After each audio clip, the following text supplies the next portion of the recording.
What's going on, everyone? As you know, a big theme of this show is that you can use sports to learn more about life. You can use anything in sports to kind of expand your palette about life and performance, biology, grit, mentality, and all these things. But, um, when you're no longer at the pinnacle, when your team's not winning everything all the time, and even if it is, sometimes it's hard to discern as much after a point. And today we have Joel, who's on to kind of talk about this because Joel is a Man United fan, and you know, I don't know what you could even learn about sports watching Man United, and Joel has subsequently not watched as much Manchester United. Joel, how is that kind of growing up, being a curious person, then you realize you picked wrong? But listen, even I picked the right team, and it gets really hard to keep learning at the same linear rate. Like the first year you watch football versus the second versus the third is very different. Joel, welcome to the show to talk about all this fun stuff. Thanks. This has been great. Thank you for the introduction. And yeah, I think maybe the one that I will take back is watching the lows from United actually taught me some things.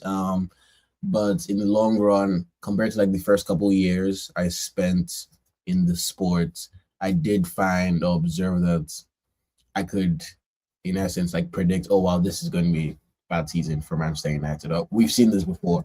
After a couple of years or 3 years, I started getting lots of, oh, I've seen this before, or this maps out, and kind of make made a similar conclusion or one to the one you've spoken about now of.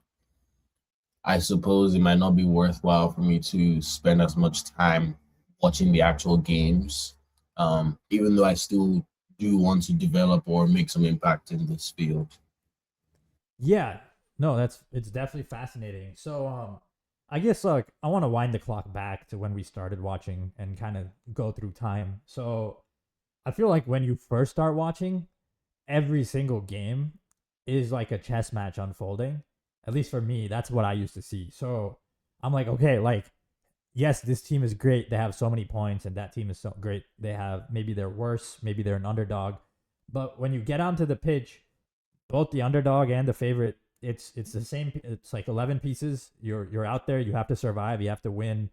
And some days, if you pull off an extraordinary chess setup, so to speak, maybe you can punch above your weight. And that's always what attracted me from the first day. The idea of like different dynamic pieces that have different abilities, kind of set up by a coach who's like a chess master. So that's what brought me to the game at first. What about you? I think besides the fact that I grew up in a house that people watch sports, I found myself early on maybe listening on conversations my parents and the adults had about maybe why a game was going south or why the team was not performing. And I realized I disagreed with their read on the game very often. And so we'd be watching the same game and it'd be comments like, oh, this player hasn't been doing great. I'm like, well, that player has actually been doing great in this game. And so when I got older and finally was able to like express some of these opinions or share some of these, I realized I'd either develop some takes on the game that were different from theirs or the consensus, or just figuring those things out and sharing or trying to get my views across or figure out the why do these trends happen over and over. Ended up being something that I was interested in. I think most of the acceleration actually came like the time I've watched football the most ended up being when I started writing about it online. And so the Twitter community or everyone online became the adults in my small room that had takes I did not like or that I thought were wrong. So now I just had a larger platform, a larger spread of people that I use as my test bed. It was almost um, their takes. I ended up doing things like I'd get a take from them and go test it out myself by watching the game and then write my response to that. So, okay, hey, people say this is what happens when this happens in the game. I checked it out and I think it's wrong. Here's the summary and here's how I think we should look at it instead. That makes sense. For me, it was I think FIFA. I'm realizing like I don't think I organically was into the sport the same way. Like I like playing and I like playing FIFA, and I'm just realizing how much wanting to become a coach is different from enjoying those things. But or just wanting to, but basically I loved that in FIFA that you could set up all these instructions and man marking and all the different things, and they felt real enough. And there was a point when the games would try to replicate real life before they became unashamed money grabs, which I feel bad for a kid today who has to learn the game, because it's like you play with the players with the attributes, but the game is designed to let players score, and like there's a whole control system over the game. Back then it was just actually just trying to be a simulation when we were growing up, FIFA 13, 14. And I loved using Ronaldo, honestly. That's why I became a fan of Real Madrid. I was just like everyone talked Messi, and they also used Messi. And having used Ronaldo, I'm like, okay, like it's kind of weird if there are no fans of this player in this team, like in the school. But, and so that's what brought me in. And I'm realizing like a lot of the fun for me was I was more obsessed with the tactics, whereas a lot of my friends wouldn't play for tactics, but they would get good at dribbling with the players.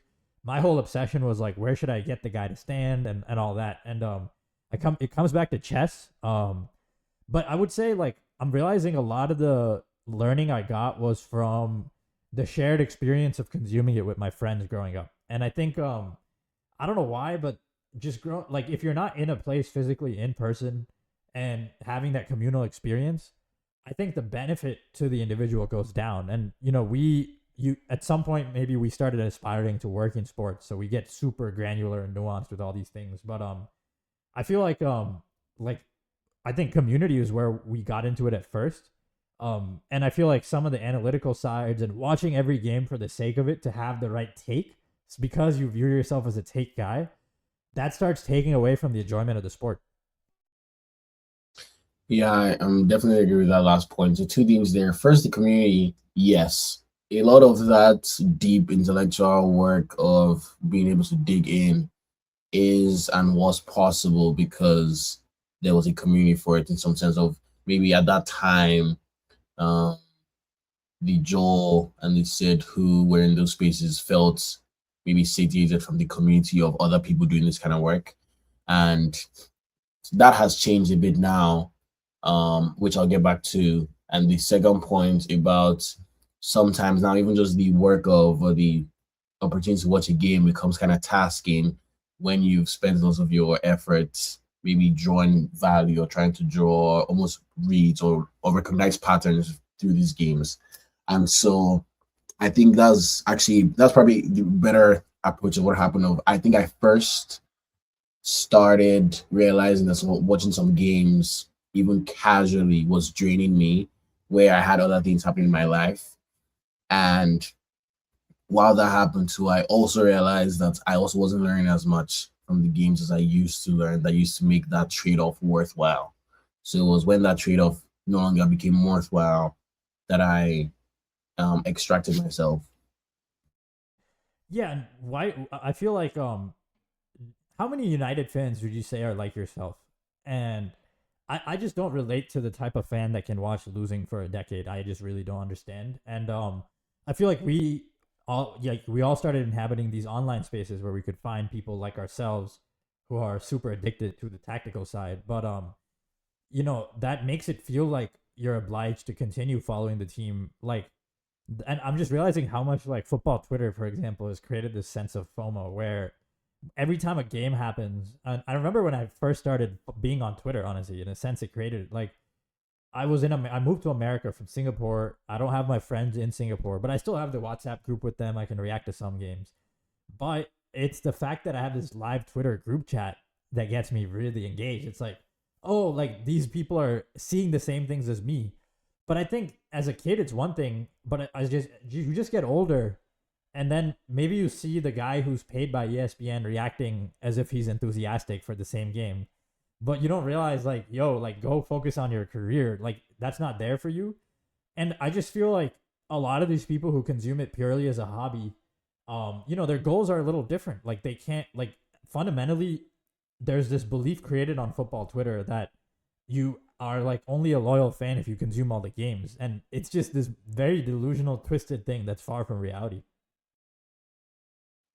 Um, I think yeah, a lot of good points there. A lot of good points. I can also relate to the having a group chat with friends from high school who I used to like when we were in the same shared physical space together, who we used to commune and watch the games together. And it does kind of feel different online. It worked for a while, us using the online space as a or WhatsApp group chat as a substitute, but that kind of gets to its limit or breaking point.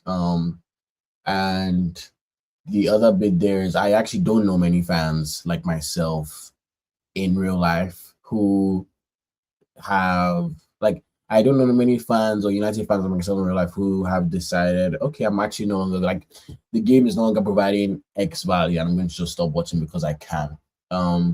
Maybe quite the opposite. Online, I now have responses like, oh, then you never even you were never a fan, or oh, don't listen to Joy. So when I do make the few occasional reads or takes, it's like don't listen to Joy. You don't even watch the games. From my friends in person, that has been a mixed bag. Or for some of them, I've actually told them outrightly to not bring up sports or Manchester United, especially the ones I speak too frequently. For some of those friends where sports used to be our primary point of contact, I've kind of giving some cue of, hey, the chances are if you ask me about this game, I will not know. And in general, just actually don't bring up United or, hey, Joe, did you see what Oli said or what the manager said? Or don't ask me, preferably. Um, with some of these friends, our interactions have dialed down as a consequence, not like in anger, just because we're not sharing those same liminal spaces as often. So that's one of the consequences.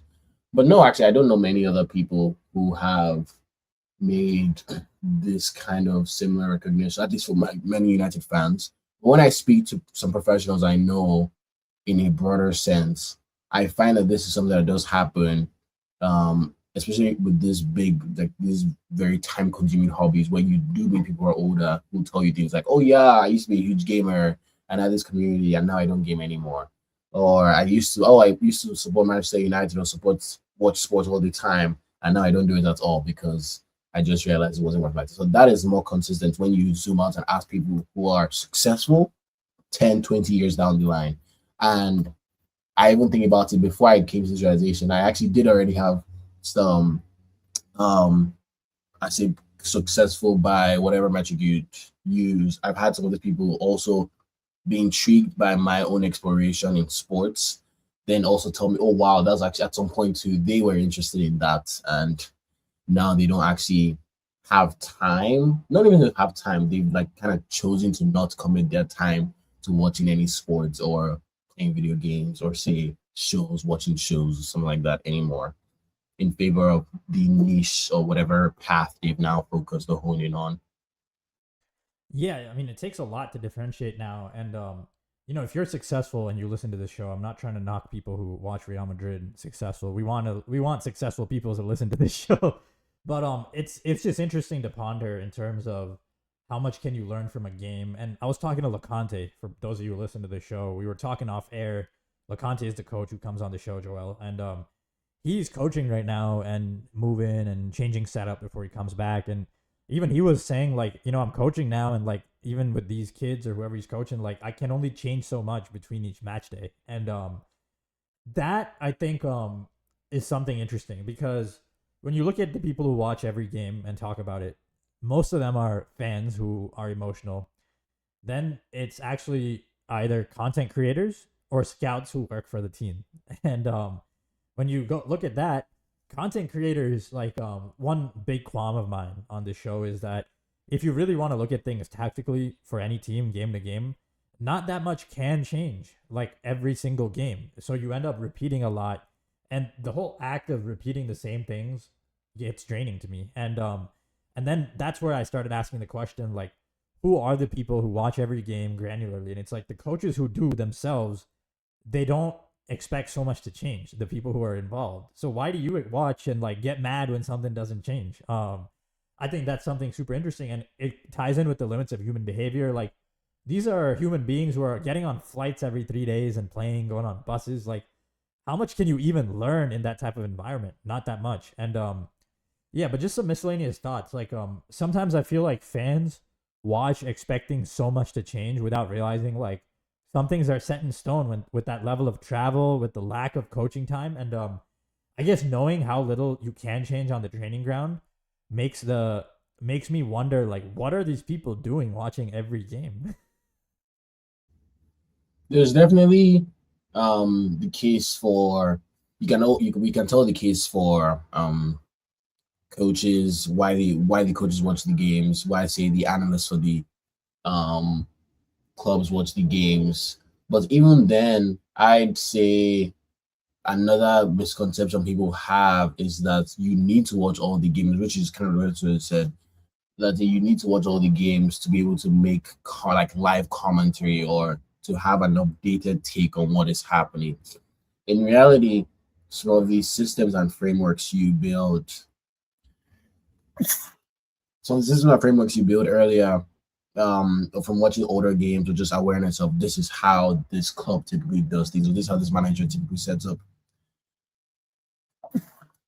does actually scale, bless me, does actually scale and allow you to um it allows you to be able to step off for a while and come back and get up to speed with, oh, so this is what is happening here.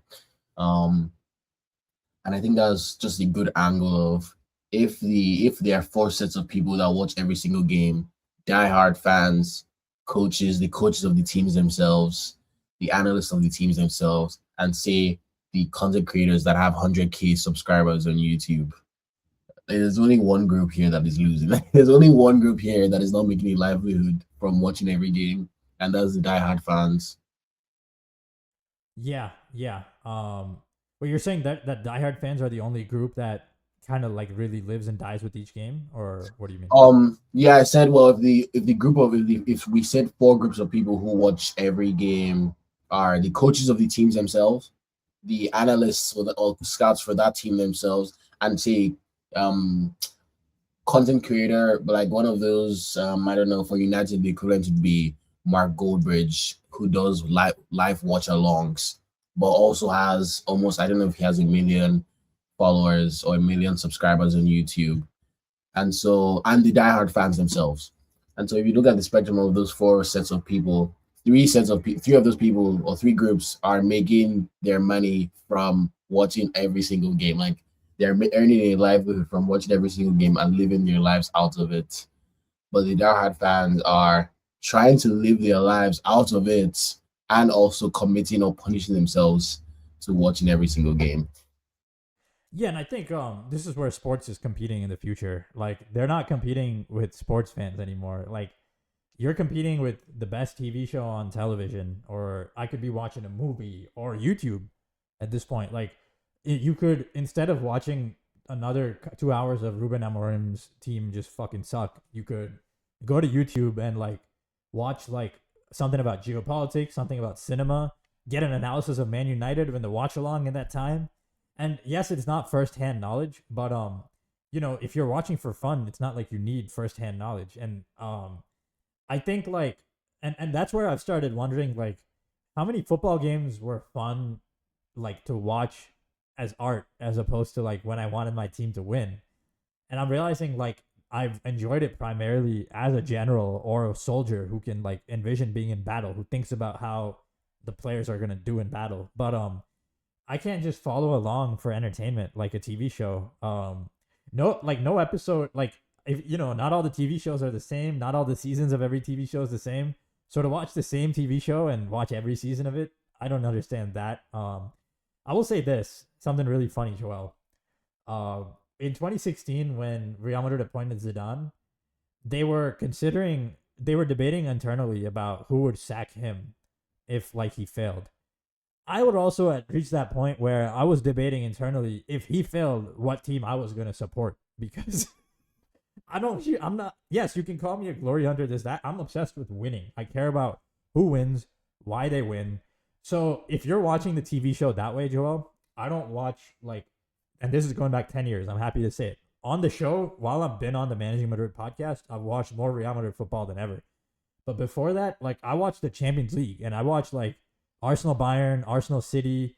Like I watch the big games from the season. So my season of watching football is exclusively like contender versus contender. And I think I just don't I can't fathom most fans now. It's like, wow, you watch the same team every week, week in, week out. You don't even bother like getting an idea of like how other teams play. It's very myopic, you know? Yeah, and it might be useful at this point because you made a good, we're speaking about like um, like let's say the diehard fans who really are actually just the, um, I don't use the word victims, but there's like the event, in essence, they're the victims of the complex, wherein the larger complex that is actually at stake here is the attention, like sports actually now competing with they want your viewership, they want the people to come in, like they're adding more games, not because they want, like the coaches are still wanting performance to stay high, but the games, the federations that are adding more games, increasing the times, how often these people play, increasing the slots for Champions League. What they are really competing for is attention. And actually, that is the last essay. I just realized when you said that that is a paragraph or a section I have in my last essay in Ballers Bands, where I write essentially like two forces that are shaping the sports: money, like attention slash money, and performance. It's like the two separate things are performance, like winning, the traditional axis, and more recently, money, attention. So I have media rights, social media virality, fan engagement, and brand value. Um, and to some extent, the trap or the I need to watch every game or I'm here every time is actually where the money, that is where the broadcast money comes from. And broadcast money is essentially what fuels sports. And so with these competing interests of now people have their phones, Netflix, TV shows, video games, all trying to buy in for this same 24 hours of people's day, you find that I think we can easily project a trend of sports or sports in general, trying to find more ways to capture, like almost experimental ways to capture how do we get more fans, how do we get more eyeballs.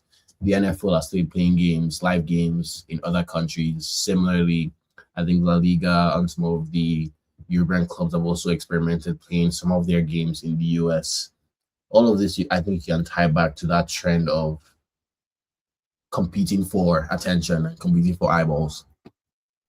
So it's interesting because I guess the way it goes is like you get like an industry rises and you get the attention of kids who are like at a certain age group, and then if your team stays good, you retain some of them, but if they're bad, you lose some of them, maybe like you to a degree.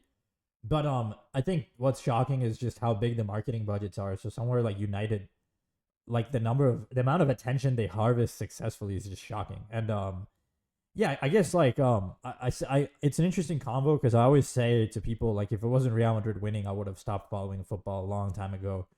Because like Real Madrid winning allowed me to essentially continue my childhood without like the downsides of everything I've realized because they're winning. I'm telling you, if they don't win, it's not the same. Because then you're like all the assessments you made don't work at the highest stage at the highest level.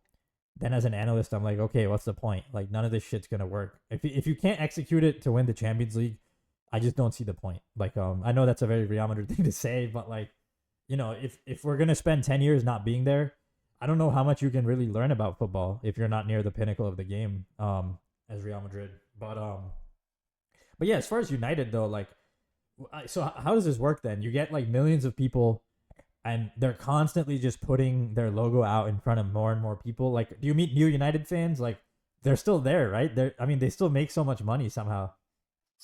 Yeah. Do I don't to be honest. I've one way I've managed to, like, the decision to not watch any games did not work in isolation. A few other things came out of this.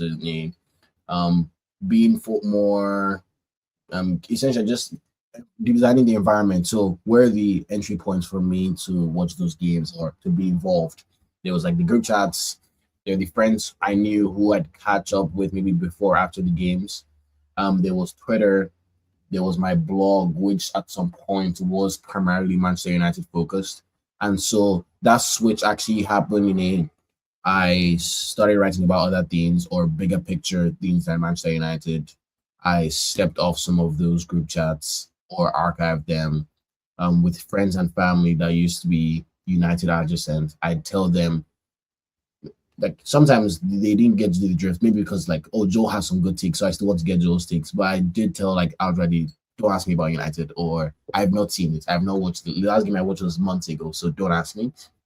And then also in general, stepping off or curating my feed on Twitter. So I did um I think I even missed that. Like, for instance, earlier this year, I missed out on the entire Rashford versus Amorim debacle because I muted Marcus Rashford. By the way, I love Marcus Rashford, my favorite goal. That was one of the reasons he was one of the first players I muted, one of the first names I muted. So I muted Rashford, muted Amorim, muted every like big key with kind of keywords that are related to Manchester United that get me thinking or could lure me back in. I muted all of those words, muted the account. And at some point, I went as far as actually muting every. I scrolled through my feed, and every account that I saw, like that I had followed, was mutuals with because of Manchester United or that shared anything Manchester United related. I auto muted them, like just in that moment. Thanks, muted. And within maybe 2 weeks of doing this, I was able to, like, actually within a week, one weekend of actually just putting these guardrails, I was able to immediately transition into, okay, now I'm living a life where I can go through my day or consecutive days and actually not be reminded about Manchester United until, say, maybe my mom calls me to say, hey, Joel, yeah, did you see what happened yesterday? I'm like, oh, United had a game. I had no clue. Um, so that's kind of the many layers that have happened. And in this, it has now kind of created some.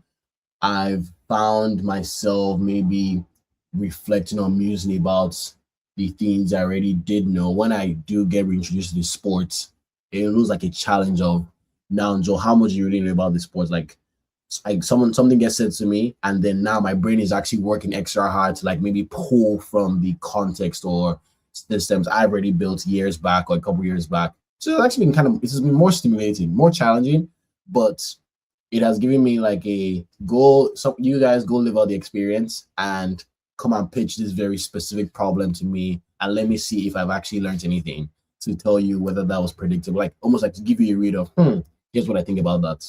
So that's kind of the mini game I've been playing now for the year. Yeah, no, that's interesting. Because I had various points dealing with a lot of issues and still do. Honestly, it's been hard to make this show keep going, but like the association of your identity with a time in your life where you used to follow those sports teams a lot, it's really strong. And when you're trying to make changes or become a new person and move forward and forget about old things, I do think that that association can be very damaging and it can really hurt. Like being reminded of United while you're like busy paving a new path for yourself is the worst thing, I'm sure, on a given day sometimes. And even the same with Real for me. I'll just like think about soccer history and I'm just like, no one's paying me for this. It's not like we have a billion subscribers and it's not like I have a big salary. So I'm like, why do I care to explain to some random person like why this historical fact about this team is real? But it's scary because like that means there's not much of an incentive structure to keep the truth alive in sports. Like, and I see that all the time. Like people are stupid. They don't the memory of the past is heavily distorted. So what happens is like paradoxically the number of people in sports who kind of stick around for the lifetime of a fan who know what they're talking about, it's pretty limited. Like you have to kind of do it for life, I'm realizing. Like if you want to be a talking head, like look at Sid Lowe or some of these big writers, the ESPN people, Craig Burley, Michael Cox, Zono Marking, like big name personalities who shaped our culture in the game. Like if you want to be a take guy, you got to own it and you got to be there all the time. Otherwise, there isn't going to be that value. And not only that, the pressure to be a take guy that you exert on yourself, as you said, it can exhaust you. It can drain your context switching resources that you need. And the other thing I'll say is this: you don't gain interpersonal skills by watching soccer games. You don't gain, and the ceiling of navigating reality and navigating football clubs, if that's your goal, is very high. Like you can navigate anything if you have exceptional charisma and interpersonal skills. You're not gonna gain that by watching another grown man kick the ball. And like you gotta go try things. You gotta put yourself out there in social situations. And I feel like there aren't that many high networking events necessarily associated with soccer games. Like a soccer game is where you associate with drugs and every man's things, which is fun, but it doesn't tie in with self actualization all the time. Yeah, I think some of what you're describing is almost um the need for abstraction. Like at some point in sports, if you need to keep growing, you need to kind of keep on abstracting the layer at which you're making your reads or inferences. And so let's say for football, that could be from watching it for fun with friends to say watching it for tactics, or okay, now watching it realizing, oh, the players have profiles, then maybe being able to connect, okay, wow, this is a trend about the institution. What makes a good football institution to say institutions at large in society, or abstracting from there to a um wow, look at the personalities. I know I had one essay about Arne Slot, and I watched a couple of his press conferences around my sabbatical, like my football sabbatical. I watched a couple of his press conferences, and I was pretty impressed by just the charisma, personality he had. And I wrote a piece comment, like just some commentary about this person's personality. And people, I got like some weird, like, Joe, this is not the tactic I signed up for. But I'm like, this seems useful if we're looking at it from the spectrum of sports to life. How can we map on sports to life? Then those are the kinds of abstractions you make. And ultimately, I think you get to a point where, which is now my mantra now, of like players are humans ultimately, to like athletes are humans ultimately, to thinking about some of the problem solvings or approaches to how do we make this work as really this is another human, or like this player is just is a human who has processes or inclinations that are similar to other humans, and what do you do with that without insight? That's one day. That's the first big chunk of thought I have. The second is um I realize now that some of my motivation for stepping off and even writing in general has been because you're observing what we're observing is there's only one the pressure on the fans, or the pressure for attention is kind of from one side, from the institutions. If we have the institutions and the complex, maybe trying to win more eyeballs, win more views, which is resulting in fans watching more games. And so maybe compared to a few years ago, you now have an average fan who has as much access to, say, data, elementary analysis, and the actual runway of games as, say, only an analyst would have years ago, or someone who was actually going for the games. I think that has interesting consequences, or interesting possibilities for what's like how this game or sports could be redefined. A couple years ago, or maybe my first time I appeared on this podcast, I noticed this trend of, and I'm going to say it one more time just because it was completed. This trend of today, the average fan is as involved, or able to be as involved in games, like intimately, to the extent that, say, only a coach or an analyst 2 decades ago could be. What that means is any fan who has any modicum of like interest or expertise could essentially build their own. I actually get how, like, they could tell you some serious or useful piece of information about the sports team, because it's not a team that they can only catch on TV once every month, or catch in person once every year. They can actually watch every single game and rewatch every single game and pay attention to all the small details. And so when I came to this podcast first a year and a half ago, or at least the version of the podcast you had then, I had pitched off this evaluation I shared. I One of my predictions was that community part predictions, what essentially Poly Market and Kaushi have now gone hard on this season. I had predicted last year that would be something that would come out of this. Like we'll get other people trying to cash in on that. Oh wow, okay. Now fans are even more invested. What possibility gets created now? And so we have these companies now being built off, let us go and try and derive or get some secondary value of the fact that fans are now watching more games than ever or have this much access. And so we've now spoken where for new watchers or people having me here, where Sid and I now came in was a similarly, you also have people who are domain experts in tech, in business, that are also sports fans and also have some cool frameworks. So who's actually making or building content for these people? Who's making tools or who's designing technologies for these people who I don't know, are casually sitting on their couch, have watched United for 10 years, and are business executives with very sharp ideas about how, say, United could approach or their club could approach things differently.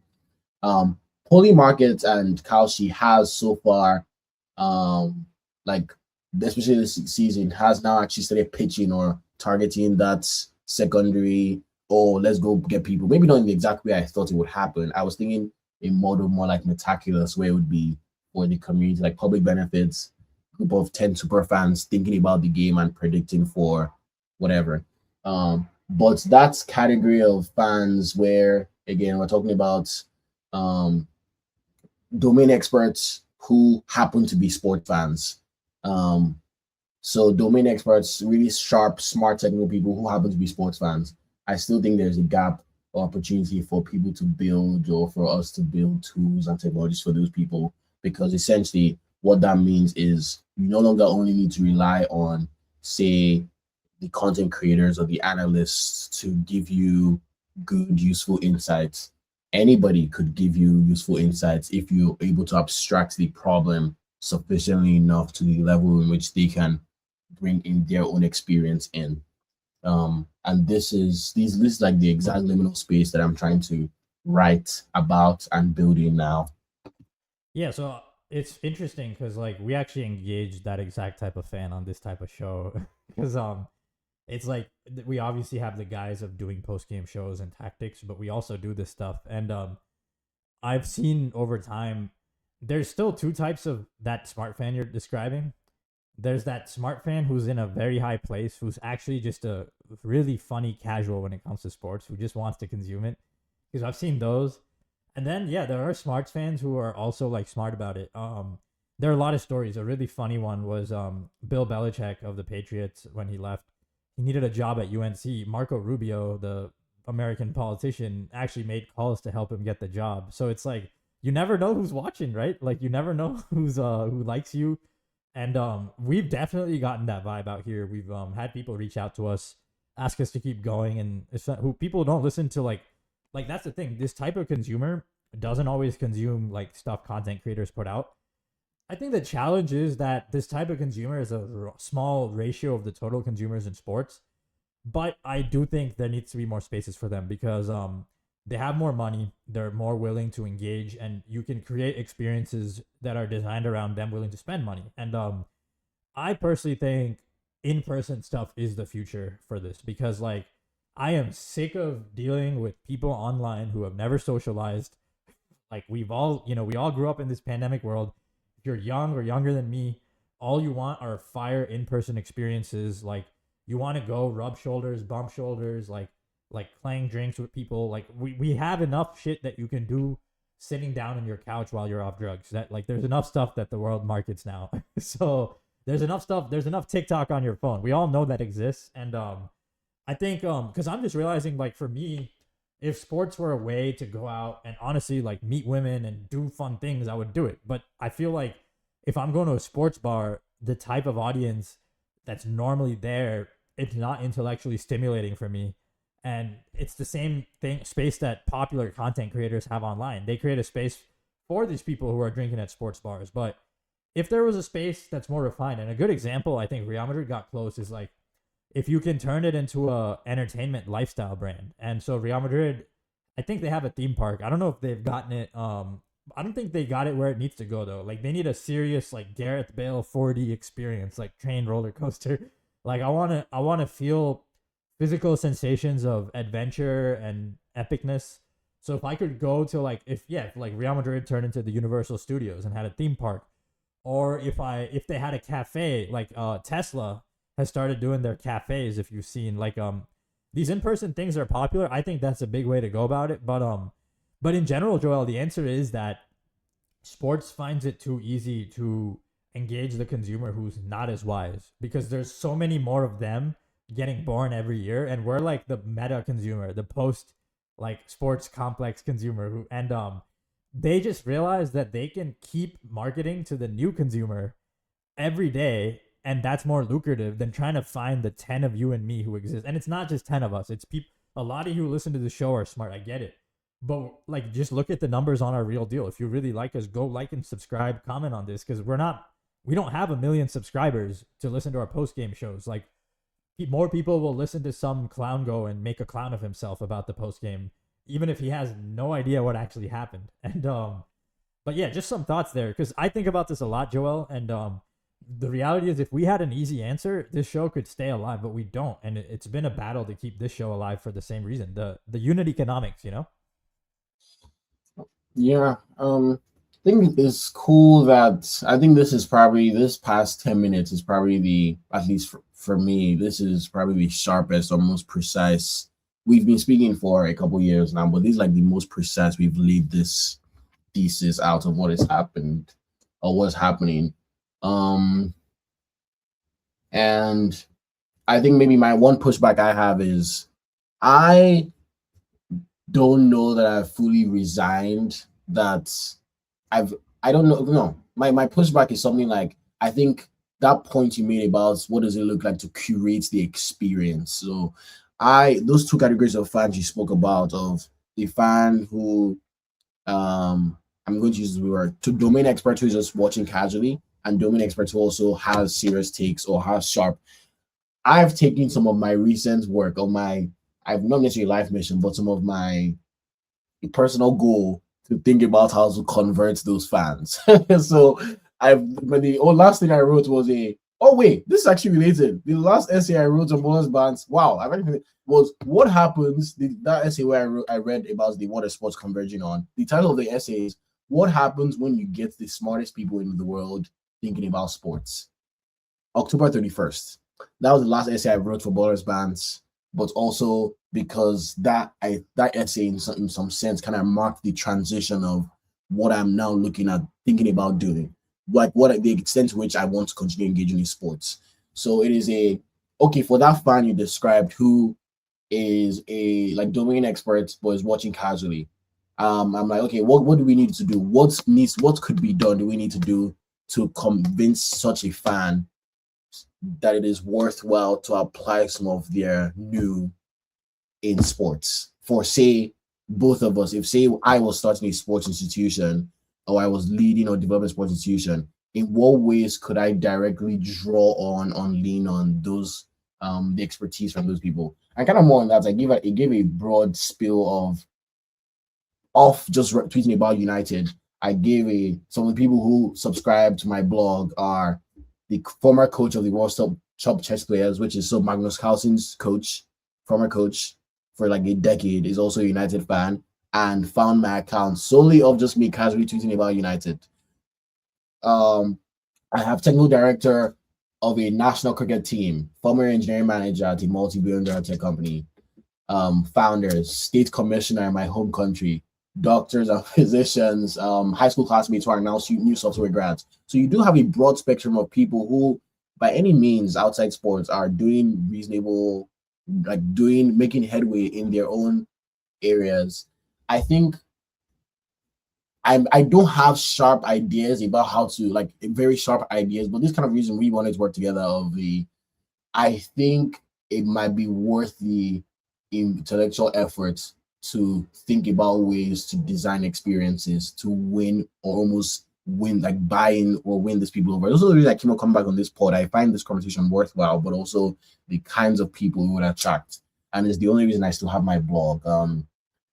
Now, in terms of like the distribution and marketing, yes, that is now the big thing of compared to those larger entities, it is like almost you're being out competed. If you're not putting out mindless slop content every day, you're essentially not going to have your content land on the feet or at the feet of the people you want to. But also, it's just easier in a yeah, it's just in-person content. I'm going to skip that. In-person, as you just described, Anthropic too has recently started like the new ways of like Anthropic Cafe, pop-up cafes in New York City, and a lot of these tech companies I think are also now leaning in on the how can we curate an in-person experience for the kind of consumer or the kind of um essentially, I mean, really, some of what they're doing is building a cult, but for the kind of person we want, so the kind of person we want in our sphere. I think sports is kind of primed in general. I'd say football. We talk about football here, but sports in general is kind of primed for similar kind of investigation. I've I've not done any elementary research, but I've touted it a bit. It would be very interesting to look at a just background, how many thousand or million hours are spent by some particular demographic watching sports, like doing sports and sports adjacent things every year. We talk about people going like using social media for 7 hours and stuff like that. If we get more specific and look at similar numbers for sports consumption, I think we'd find that a huge chunk of, say, the teenage, early college population are still spending similar hours or clunks and thousands of hours on sports. So there has to be something else there. I think maybe there's just like a the same way the people doing ads have figured out that's an open space and they're liaising with the tech companies to garnish or access those hours or those eyeballs. I don't think similar work has been done in, or there's similar opportunity to just kind of work that kind of work in sports. Yeah, there's a lot of untapped passion for sure. Across sports, no question. Yeah, it's just it's a hard work. It's a lot of hard work. A big full circle moment for me was just doing the episode. I did an episode recently on an expose on by Real Madrid's nutrigenomics person. She had left the club and talked a lot of shit about the doctors. It was one side of the story, but I think just doing it and realizing what her social media presence looked like versus mine. I'm just like, all she talks about is health, and I'm just like, yeah, like I think in general, what happens is you just have to decide what it is you know really well, and I think when it comes to the health and biology stuff, I can lose myself in that quite a bit, and for me, that domain is the calling. So I don't know if I'll have the answer, but someone will find the answer, no question. I think the other thing is that there isn't much demand for average, and that's why like this show could be so much more. But like I do have a vision for what that brand would look like. I think exclusive clubs are timeless, Joel. I think if there was a Man United exclusive club that gave you insane experiences, socialization, physical in person experiences, better access to content outside the club. So it's not just content about the team losing, but beneficial to you even when they are losing. Like education about what's happening around the club, interviewing people who work different positions, learning the nuances of how they affect the team. If you could cover something like art, and like treat it like a documentary and make the whole club a living, breathing entity that's special, then I think you could actually appeal to like any type of consumer. But the initial investment for those things is really high, and it's ultimately like a want and not a need. And I think that's where the trouble is, because like honestly, like when people get pressed economically, I don't think they're gonna spend as much on this. Like if they might have to pull back on sports sometimes, and I think that's the challenge. It's like an everyman's game, but inherently appealing to the everyman. At scale is not easy with an info product, for example. Like as a football club, you can do it, but then to create a derivative product around that and appeal to the common man and give it mass appeal and make it affordable and all that, it can get challenging. Is all I'm saying. But it is very interesting to think about because yeah, the numbers go up. There's more people with eyes on the game than people who know how to like turn that into kinetic energy and money for sure.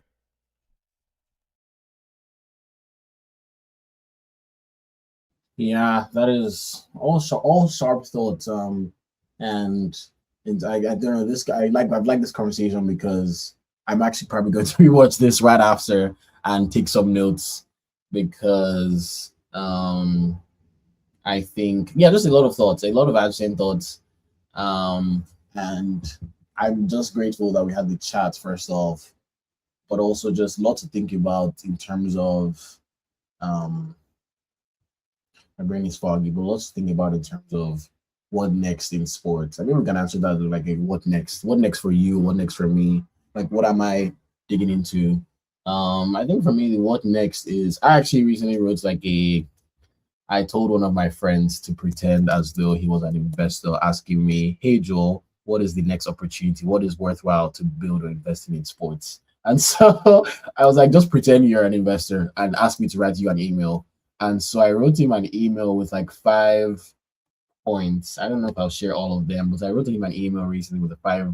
Okay, these are the 5 things I think people should be. I think are the big openings um, and one of them, yeah, building the sporty pitch. Let's see what I have here. One of them is let's see, I have talent identification in general. So now on some levels, people say there's no longer a discoverability issue in sports. Like the good people know the good players, and as in because you have people on the ground everywhere and social media is open, the good players are getting funneled. People know about or know of the scouts in the big clubs have pretty extensive networks. Um, However, we still have a small like identification issue in Africa in general, whereas we have too many players and not enough trained eyes. That's one. Um, I have the one we just spoke about of opportunities for technical and smart people in other domains to think about and apply insights into football or sports problems. Um, and then I have bits about just optimization in general of discoverability is not an issue, which means like talent profile analysis, being able to see the player outside, like abstract and see the player outside the context in which they're in is super useful.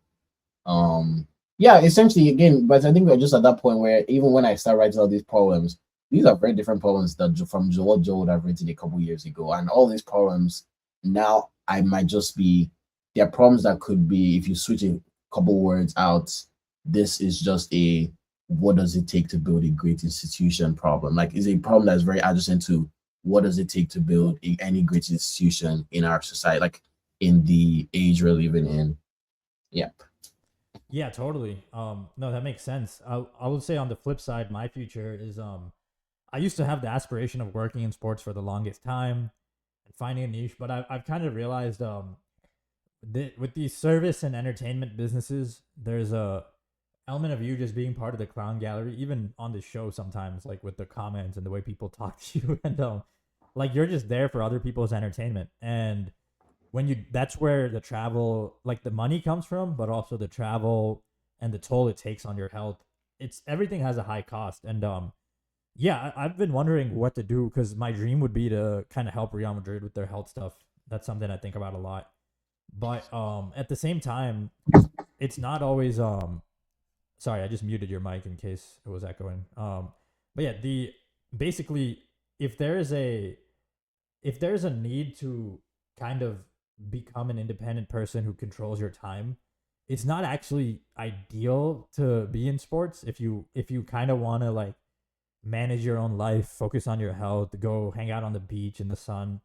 And with everything I've learned through health and experience through health, that's why we're having this convo of like on some level trying to pretend I'm still the same kid who wants to like work in sports doesn't work for me anymore. I'm not that kid. And yeah, I think for me, I would love to supply products that these teams use and and things of that nature. But I have come to accept that dealing with the politics and the people behind these big teams is not always worth the money. Like there are in if like my goal has become more financial over time, and I've realized like the glory of sports comes at such a high cost to the soul, to the spirit, to the body, to your sleep cycles, and I'm not sure I'm willing to pay that anymore. So I think like it takes a special personality to really be in the arena, and yeah, and I will say this though, like the easiest solution with this show and everything seems to be to put up like a offering for football clubs so that there's a natural endpoint to this. And it's just that type of work. It can be very busy. It can require a lot of travel. You may not have the impact you desire, and then the story is not told the way you want. Like, the reality is, a lot of these opportunities, they're coming in a way where you don't control how you get to execute the end of that job. Like, they kind of don't. They kind of expect you to figure it out for yourself. And the politics and dressing room environment, like at Real Madrid, are bad. But in general, it's not always as simple as getting your way in terms of implementing the things you want. So putting all that together, I don't have the same burning desire to let's say help Real Madrid stave off injuries that I did before. Like there's a lot of ways to wealth. And I will say this. I do feel like experiencing success and wealth outside sports and then coming back to it could be a way to go about it as well, because a lot of these owners are people who have succeeded in completely disconnected business domains. But yeah, like in general, like how much persuasive power do you have in these organizations? There's a pretty low ceiling for most human beings, and if you're not going to get to have that power and tell the story and live out your dreams, like it's just good to be realistic, I think. And I think I've started becoming very realistic. Like this last year was, I just cared more about working with civilians. I wasn't thinking as much about athletes. And it's interesting. Like keeping the door open, but aware that it's a very strange world. And I think not being attached to the expectations of, oh, I need to go there and do this. And I think that's what happens when we're young. We're all given these ideas of, oh, I need to be the guy lifting the Premier League. Like, you want to be that guy. But realizing some of it is just a big ego trap and marketing trap has been big for me. Yeah.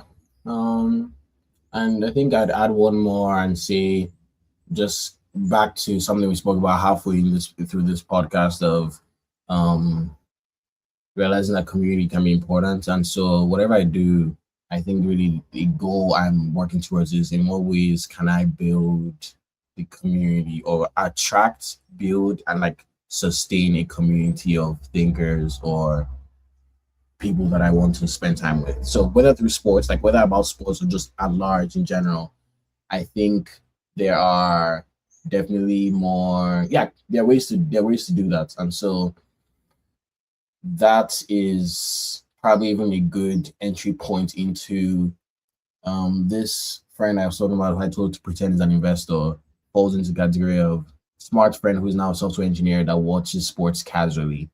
And I told him, hey, there are a lot of problems to solve in sports. If you're interested in side questing, there are a lot of tech adjacent problems that are simple, straightforward, but the cracked tech folks are just like, would just rather, there's more money for them, or more, there's no reason for them to solve that problem in sports when they can go work in Google or Amazon, like all my classmates. And so I say that casually. I'm like, yeah, so let's talk and hop on these calls and watch the games together. And maybe through this small 12 of us, 5 of us, maybe we'll have a community of 10 people who have this mixed interest, some in tech and some in sports, and good things will come out of it. So I think creating community, I found is in its own way, like a very autotelic and self-sustaining experience. I agree. I agree completely. I agree completely. And yeah, I find it's actually quite easy to do, or easier to find that commonality in the health space where we have a lot of shared loss, so to speak. And not always easy to find the common ground with the different archetypes of fans. But I am curious to see where you go and where this show goes and where all these spaces go. There are people who do a good job with it. And Sid Lowe's a good example. I always bring him up. He mixes history well, and like if you want to just consume and elevated consumption, like I would totally subscribe to his stuff all the time. And that's a great example. And yeah, there we definitely need more of that, and it ties into the idea of like, abstract commentary elevates sports consumption. The type of space you design kind of dictates the sort of person you attract. And yeah, it's a whole interesting convo. But Joel, this has been a lot of fun. Hit a whole hour now, and excited to talk again in the future. I imagine you're not watching too much Man United, but it's all good. It's not like we only worry about Champions League contenders here, anyways. I will choose to not comment about this because of the United fans who will watch this after. But I've not actually. I think I've only watched. I don't know. I think United won a game recently, and I watched the highlights. Otherwise, I don't remember the last full game of Manchester United I watched. I've watched Fair enough. Arsenal recently though, a couple Arsenal games. That's fun. That's fun. Yeah. No, that's funny. I like watching Arsenal too. They're actually fun to watch. Physically imposing teams are fun. Well, that all sounds great, Joel. So, thanks for coming on, everyone. You can find Joel on Twitter. We'll be tagging him there as always. Joel, thank you and adios. Awesome. Cheers. Bye bye.